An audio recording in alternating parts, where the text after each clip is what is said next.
ಈಗ ಮೊನ್ನೆ ನಡೆದಿರುವಂಥ ವಿಧಾನ ಪರಿಷತ್ತಿನ ಚುನಾವಣೆಯಲ್ಲಿ ಅಡ್ಡ ಮತದಾನ ಆಗಿರುವಂಥದ್ದು ಸತ್ಯ. ಯಾಕಂದರೆ ಈಗಾಗಲೇ ನಮಗಿರುವಂಥ ಸಂಖ್ಯೆ ಕಾಂಗ್ರೆಸ್ಸಲ್ಲಿರುವಂಥ ಸಂಖ್ಯೆ ನೋಡಿದಾಗ ನಮಗೆ 11 ಸೀಟಲ್ಲಿ ಮೈನಸ್ ಆಗಿ ಅವ್ರ ಕಡೆ 11 ಸೀಟ್ ಪ್ಲಸ್ ಆಗಿರುವಂಥದ್ದು ನೋಡಿದರೆ ಇದು ನೇರವಾಗಿ ಅಡ್ಡ ಮತದಾನ ಆಗಿದೆ ಅನ್ನುವಂಥದ್ದು ಭಾಳ ಸ್ಪಷ್ಟವಾಗಿ ಆಗ್ತಾಯಿದೆ. ಇದರಿಂದ ಯಾರು ಅನ್ನುವಂಥದ್ದನ್ನು ಕಂಡುಹಿಡುವಂಥದ್ದು ಒಂದು ಸ್ವಲ್ಪ ಕಷ್ಟದ ಕೆಲಸ. ಯಾಕಂದರೆ ಇದು ಕಾನ್ಫಿಡೆನ್ಷಿಯಲ್ ವೋಟ್ ಇರ್ತಾ ಇರೋದ್ರಿಂದ ನಾವು ಇಂಥವರೇ ಇದನ್ನು ಅಡ್ಡ ಮತದಾನ ಮಾಡಿದ್ದಾರೆ ಅನ್ನುವಂಥದ್ದಕ್ಕೆ ನಮ್ಮ ಹತ್ರ ಪ್ರೂಫ್ ಸಿಗುವಂಥದ್ದು ಭಾಳ ಕಷ್ಟ. ನಾವೇನು ಹೇಳ್ತಿರ್ತೀವಿ, 100 ಜನ ಕಳ್ಳರು ತಪ್ಪಿಸ್ಕೊಂಡು ಸಹಿತ ಒಬ್ಬ ನಿಷ್ಠಾವಂತನಿಗೆ ಶಿಕ್ಷೆ ಆಗಬಾರ್ದು ಅನ್ನುವಂಥದ್ದು ಏನಿರ್ತದೆ ಅದು ಆಗಬಾರ್ದು. ಆದರೂ ಸಹಿತ ಅವರು 4 ಗೋಡೆ ಮಧ್ಯದಲ್ಲಿ ಏನಾದರೂ ಅವ್ರಿಗೆ ಪ್ರೂಫ್ಗಳು ಸಿಕ್ಕಾಗ ಅವ್ರು ತಿಳುವಳಿಕೆ ಹೇಳಿ ಮುಂಬರುವಂಥ ದಿವಸದಲ್ಲಿ ಈ ರೀತಿ ಆಗಲಾರ್ದಂತೆ ನೋಡ್ಕೊಳ್ಳುವಂಥದ್ದು ಪಕ್ಷದ ರಾಜ್ಯಾಧ್ಯಕ್ಷರು ಮತ್ತು ನಮ್ಮ ಹೈಕಮಾಂಡು ಸೂಚನೆಯನ್ನು ಕೊಡ್ತಾ ಇದ್ದಾರೆ. ಅವರು ಈಗಾಗಲೇ ಮುಂದೆ ಬರುವಂಥ ದಿವಸದಲ್ಲಿ ಇದೇ ಥರ ರಿಪೀಟ್ ಏನಾದರೂ ಮಾಡಿದ್ದೆ ಆದಲ್ಲಿ ಅವ್ರ ಮೇಲೆ ಪಕ್ಷ ಮತ್ತು ಹೈಕಮಾಂಡು ನಿಶ್ಚಿತವಾಗಿ ಸಹಿತ ಕಠಿಣ ಕ್ರಮವನ್ನು ಅವ್ರ ಮೇಲೆ ಕೈಗೊಳ್ತಾರೆ. ಇಲ್ಲ, ರಾಜ್ಯಾಧ್ಯಕ್ಷರು ಒಂದು ಎಮೋಷನ್ದಲ್ಲಿ ಆ ಮಾತನ್ನು ಹೇಳಿದ್ದಾರೆ. ಆ್ಯಕ್ಚುಲಿ ಆ ರೀತಿ ಹೇಳಬಾರ್ದಾಗಿತ್ತು. ಆಮೇಲೆ ಅವರು ಸಹಿತ ನನಗೆ ಬೇಜಾರಾಗಿ ಆ ಮಾತನ್ನು ಹೇಳಿದ್ದೇನೆ, ನನ್ನ ಮಾತನ್ನು ವಾಪಸ್ ತಗೋತೀನಿ ಅನ್ನೋಂಥ ಮಾತನ್ನು ಸಹಿತ ಅವ್ರ ಮೀಡಿಯಾ ಮುಂದೆ ಮತ್ತು ಪತ್ರಿಕೆ ಮುಂದೆ ಹೇಳಿರೋದ್ರಿಂದ ಅದ್ರ ಬಗ್ಗೆ ಹೆಚ್ಚಿನ ಚರ್ಚೆಯನ್ನು ಅವಶ್ಯಕತೆಯಲ್ಲಿ ಅನ್ನಿಸ್ತಾ ಇದೆ.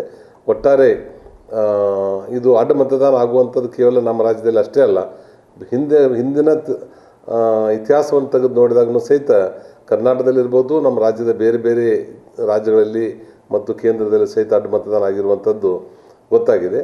ಅದ್ರ ಸಲುವಾಗಿ ಅದನ್ನು ಸತ್ಯಾಸತ್ಯತೆ ತಿಳಿದ ಮೇಲೆ ನಮ್ಮ ಹೈಕಮಾಂಡ್ ನಿಶ್ಚಿತವಾಗಿ ಅವ್ರ ಮೇಲೆ ಕ್ರಮ ಕೈಗೊಳ್ತಾರೆ. ಅವರು ಆ್ಯಕ್ಚುಲಿ 2 ದಿವಸದಿಂದ ಡೆಲ್ಲಿಲಿದ್ದರು. ಆ ಡೆಲ್ಲಿದಿಂದ ಬರಬೇಕಾದ್ರೆ ನೇರವಾಗಿ ಬೆಂಗಳೂರು ಬರಲಾರ್ದೇ ಅಲ್ಲೇ ಮಂಗಳೂರಿಂದ ಆ ಕಡೆ ವಾಪಸ್ ಮಂಜುನಾಥ್ ದರ್ಶನಕ್ಕೆ ಅವ್ರು ಹೋಗಿದ್ದಾರೆ. ಇಲ್ಲಿಂದ ಹೋಗಬೇಕಾದ್ರೆ ಮತ್ತು ಅವ್ರು ಉಳಿದವ್ರ ಫ್ರೆಂಡ್ಸ್ಗಳ ಜೊತೆ ಹೋಗ್ತಾಯಿದ್ರು. ನೇರವಾಗಿ ಅಲ್ಲಿ ಬಂದಿರೋದ್ರಿಂದ ಅವ್ರು ಒಬ್ಬರೇ ಹೋಗಿದ್ದಾರೆ. ಅವರೇ ಹೇಳಿರುವಂಥದ್ದು, ನನ್ನ ವಿರುದ್ಧವೂ ಕೂಡ ಈಗ ಅಡ್ಡ ಮತದಾನ ಮಾಡ್ಸಕ್ಕೆ ಇವರೇ ಹಚ್ಚಿದ್ದಾರೆ ಅಂತ ಹೇಳ್ಕೊಂಡು ಅಪಪ್ರಚಾರ ಆಗ್ತಾ ಇದೆ. ಆದ್ರಿಂದ ಇಲ್ಲಿ ದೇವಸ್ಥಾನದಲ್ಲಿ ನಿಂತು ಹೇಳ್ತಾ ಇದ್ದೀನಿ, ಅಂತ ಕೆಲಸ ನಾವು ಮಾಡಿಲ್ಲ ಅಂತಂದು ಸ್ಪಷ್ಟೀಕರಣ ಕೊಟ್ಟಿದ್ದಾರೆ ಸರ್. ಅಲ್ಲಿ ದೇವಸ್ಥಾನ ಒಂದು ಸನ್ನಿಧಿಯಲ್ಲಿ ಮತ್ತು ಒಳ್ಳೇದಾಯ್ತು. ಅಶೋಕ್ ಮತ್ತು ವಿಜೇಂದ್ರ ಜೊತೆ ಒಂದು ವೈಮನಸ್ಸಿರೋ ಕಾರಣಕ್ಕೋಸ್ಕರ ಇವರು ಅವ್ರಿಗೆ ಆಗ್ಲಾರ್ದಂಗೆ ನೋಡ್ಕೊಳ್ಳೋದು, ಇವರು ಅವ್ರಿಗೆ ಆಗ್ಲಾರ್ದಂಗೆ ನೋಡ್ಕೊಳ್ಳೋದು ಆಗಿದೆ ಅನ್ನುವಂಥದ್ದು ಕೂಡ ಈಗ ಶೋಭಾ ಕರಂದ್ಲಾಜೆ ಅವರು ಅದನ್ನು ಮಾಡಿದ್ದಾರೆ ಅಂತೇಳಿ ಕೂಡ ಆರೋಪ ಮಾಡ್ತಾರೆ ಸರ್. ಇಲ್ಲ, ಈಗ ಅವ್ರು ಯಾರೋ ಆರೋಪ ಮಾಡಿದ್ರು ಸಹಿತ ತಮ್ಮ ಮನಸ್ಸಿನ ಸಮಾಧಾನ ಸಲುವಾಗಿ, ಈಗ ಧರ್ಮಸ್ಥಳ ಭಾಳ ಪುಣ್ಯದ ಕ್ಷೇತ್ರ ಇದೆ, ಅದಕ್ಕೊಂದು ಇತಿಹಾಸ ಇದೆ. ಇಂಥದ್ದು ಯಾರಾದ್ರೂ ಧರ್ಮಸ್ಥಳದ ಪ್ರಿಮೈಸಿಸ್ದಲ್ಲಿ ಸುಳ್ಳನ್ನು ಆಡಿದರೆ ಅವ್ರ ಮೇಲೆ ಭಗವಂತ ನಿಶ್ಚಿತವಾಗಿಯೂ ಸಹಿತ ಒಂದು ಶಾಪ ಕೊಡ್ತಾನೆ ಅನ್ನುವಂಥದ್ದು ಇದೆ. ಆದರೆ ಅವ್ರು ತಮ್ಮ ಮನಸ್ಸಿಗೆ ಖಾತ್ರಿ ಇರೋದ್ರಿಂದ ಅವ್ರು ಆ ಮಾತನ್ನು ಹೇಳಿರ್ಬೋದು. ಅದು ಅವ್ರ ಮನಸ್ಸಿಗೆ ನೆಮ್ಮದಿ ತರ್ತಾ ಇದ್ದರಿಂದ ಅವ್ರು ವೈಯಕ್ತಿಕವಾಗಿ ಅವ್ರು ಹೇಳ್ಬೋದು. ಆದರೆ ಸಾರ್ವಜನಿಕವಾಗಿ ನಮ್ಮ ಪಕ್ಷದ ಉಳಿದ ಶಾಸಕರನ್ನ ಆನೆ ಪ್ರಮಾಣ ಮಾಡಿಸುವಂಥದ್ರ ಕಡೆ ಗಮನ ಕೊಡಬಾರ್ದು. ಅದು ಸರಿಯಾದ ಪದ್ಧತಿ ಅಲ್ಲ ಅನ್ನೋವಂಥದ್ದನ್ನು ಹೈಕಮಾಂಡ್ ಹೇಳೋದ್ರಿಂದ ಅದು ಕೈ ವ್ಯವಹಾರ ಇರುವಂಥದ್ದು, ಸಂಬಂಧ ಇರುವಂಥದ್ದು, ಬೇರೆ ಬೇರೆ ಪಕ್ಷದವ್ರ ಜೋಡಿ ಇರುವಂಥದ್ದು ನಾವು ಸಾಕಷ್ಟು ಉದಾಹರಣೆ ಕೊಡ್ಬೋದು. BJP ಕಾಂಗ್ರೆಸ್ ಜೊತೆ ಸಂಬಂಧ, ಕಾಂಗ್ರೆಸ್ದವ್ರು JDS ಜೊತೆ ಸಂಬಂಧ, ಹಿಂಗಿರ್ತಾ ಇರುವಂಥದ್ದು ಇದು ಹೊಸದೇನಲ್ಲ. ಅವರವರು ಮಾಡಬಾರ್ದತ್ತೂ ಎಲ್ಲಿ ಕಾನೂನದಲ್ಲಿಲ್ಲ, ಅವ್ರು ಮಾಡಿರ್ತಾರೆ. ವ್ಯವಹಾರದಲ್ಲಿನೂ ಮಾಡಿದ್ರೆ ತಪ್ಪೇನಿದೆ, ಅವ್ರು ಮಾಡಿರ್ಬೋದು. ಆದರೆ ರಾಜಕಾರಣದಲ್ಲಿ ಬಿಸ್ನೆಸ್ಸನ್ನೇ ತರಬಾರ್ದು, ಅದು ಹೊರಗಡೆನೇ ಇರಬೇಕು. ಅದು ಯಾವ್ದು ಅವ್ರ ವೈಯಕ್ತಿಕ ಜೀವನ, ವೈಯಕ್ತಿಕ ವ್ಯವಹಾರ, ವೈಯಕ್ತಿಕ ಸಂಬಂಧಗಳು ಪಕ್ಷದ ಚೌಕಟ್ಟಿನ ಒಳಗೆ ಬರಲಾರ್ದೇ ಹೊರಗಡೆ ಅವ್ರು ಏನು ಮಾಡ್ಕೊಂಡ್ರು ಓಕೆ. ಆದರೆ ಯಾವುದೇ ರೀತಿಯಿಂದ ಅದರಿಂದ ರಾಜಕಾರಣಕ್ಕೆ ತೊಂದರೆ ಆಗಬಾರ್ದು.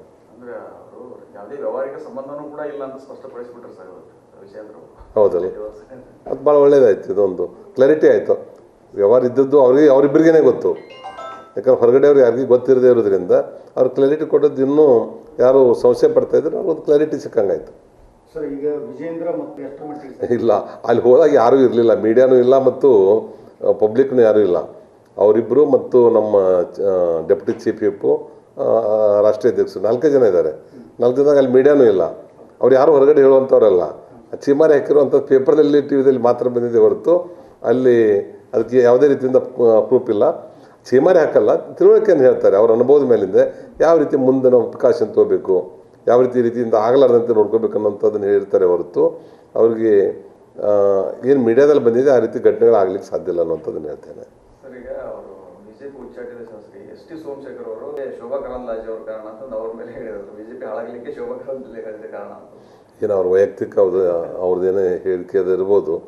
ಆದರೆ ಶೋಭಾ ಕರಂದ್ಲಾಜೆ ಅವರನ್ನು ಸೀನಿಯರ್ ಲೀಡರ್ ಇದ್ದಾರೆ. ರಾಜ್ಯದಲ್ಲಿ MLA ಆಗಿ MLC ಆಗಿ ಮಂತ್ರಿಯಾಗಿ ಮತ್ತು ಪಕ್ಷದಲ್ಲಿನೂ ಸಹಿತ ಜನರಲ್ ಸೆಕ್ರೆಟರಿ ಕೆಲಸ ಮಾಡಿರುವಂಥದ್ದವ್ರು ಇದ್ದಾರೆ. ಮತ್ತು ಕೇಂದ್ರದಲ್ಲಿ ಮಂತ್ರಿ ಆಗಿರೋದ್ರಿಂದ ನೇರವಾಗಿಯೂ ಸಹಿತ ಅವ್ರು ಯಾರ ಮೇಲೂ ಆಪಾದನೆಯನ್ನು ಮಾಡಲ್ಲ ಏನಿದ್ರು ಸಹಿತ. ಇದು ತಪ್ಪು ಗ್ರಾಹಕ ಆಗಿರ್ಬೋದು. ಬರುವಂಥ ದಿವಸ ಎಲ್ಲ ಸರಿ ಹೋಗುತ್ತೆ. ನರ್ಸರಿಯಿಂದ PUC ವರೆಗೆ ಗುಣಮಟ್ಟದ ಶಿಕ್ಷಣಕ್ಕೆ ದಿ ಬೆಸ್ಟ್ ಕೊನ್ನೂರು ಶಿಕ್ಷಣ ಸಂಸ್ಥೆ LT.